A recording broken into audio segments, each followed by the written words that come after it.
Times of नगर, आपल्या हक्काचा आवाज.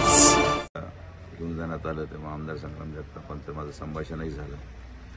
काल संध्याकाळी जवळपास माझ्या मते दुपारी कथा संपल्यानंतर 3 ते 5 किंवा 6 वाजेपर्यंत माझ्या लोणी इथे निवासस्थानी दुपारी जेवले. आम्ही गप्पाही मारत होतो.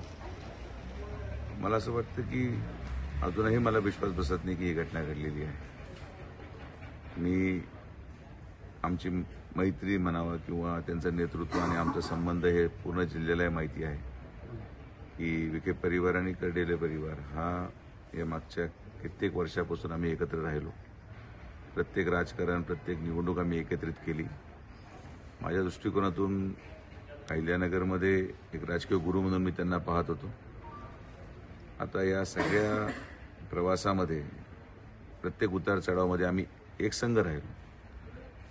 या संकटातून आता हे कसं सगळं जी अस्थिरता झालेली आहे आणि अचानक जाण्याने जी काही आता प्रक्रिया आहे, आता मला क्रांतिवेदीला जायचं मला कळालं मी लगेच सकाळी मुंबईहून निघालो.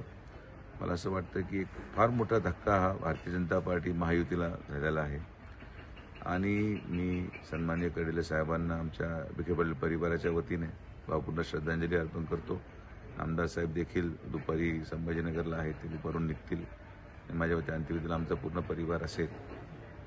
दादा, कालचा एक व्हिडिओ देखील समोर येतो आहे. त्यांची तब्येत काल देखील अस्वस्थ होती. तुम्ही हाताला धरून त्यांना पायऱ्यावरून खाली उतरवतो. मात्र काल शेवटच्या खर्ची नेमकी चर्चा काय झाली? नेमकी आपण गप्पा देखील तब्येतीविषयी बोलले नाही. ते खरं तर त्यांचं मणक्याचं ऑपरेशन काही कालावधीपूर्वी झालं होतं आणि ते मागच्या 2 दिवसापूर्वी यायचं रोज म्हणत होते. पण काल मग शेवटी ते म्हटले मी आज येऊनच जातो, कारण की त्यांना घरी आम्ही निमंत्रित केलेलं होतं.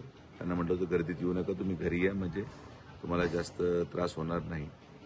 आणि मी तो कालचा व्हिडिओ मला एका मुलाने काढलेला होता आणि तो मला पाठवला. आज सकाळी मी पाहिलाही देखील तो. पण नाही, अविश्वसनीय झालेलं आहे सगळं. म्हणजे कसं याच्यातून आता मीच एवढ्या मोठ्या शॉकमध्ये आहे की मला याच्यातूनच आता बाहेर यायला वेळ लागेल. की काल अतिशय आनंदात म्हणजे जोकिंग चालू होतं, हसत खेळत आम्ही नेहमी असंच गप्पा मारायचो. आणि हे जे सगळं घडलेलं आहे मी आता मी सकाळी उठल्यापासून मी त्या धावपळीत होतो. विमान पकडलं, इथं पोहोचलो. तर मला असं वाटतं की मी थोडंसं एकदम व्यवस्थित धक्क्यातून मला जो धक्का बसला त्याच्यातूनच बाहेर आल्यानंतर व्यवस्थित प्रतिक्रिया देऊ शकेल त्या विषयावर. दादा, एकूणच पाहिलं तर राजकीय प्रवासात कोणती अशी एक आठवण असेल की जी कायम तुमच्या स्मरणात राहील कर्डिले साहेबांची?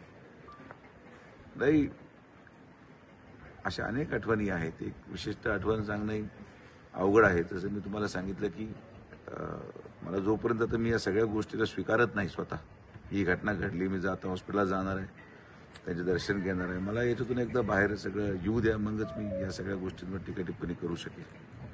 थँक्यू. धन्यवाद. टाइम्स ऑफ नगर, आपल्या हक्काचा आवाज.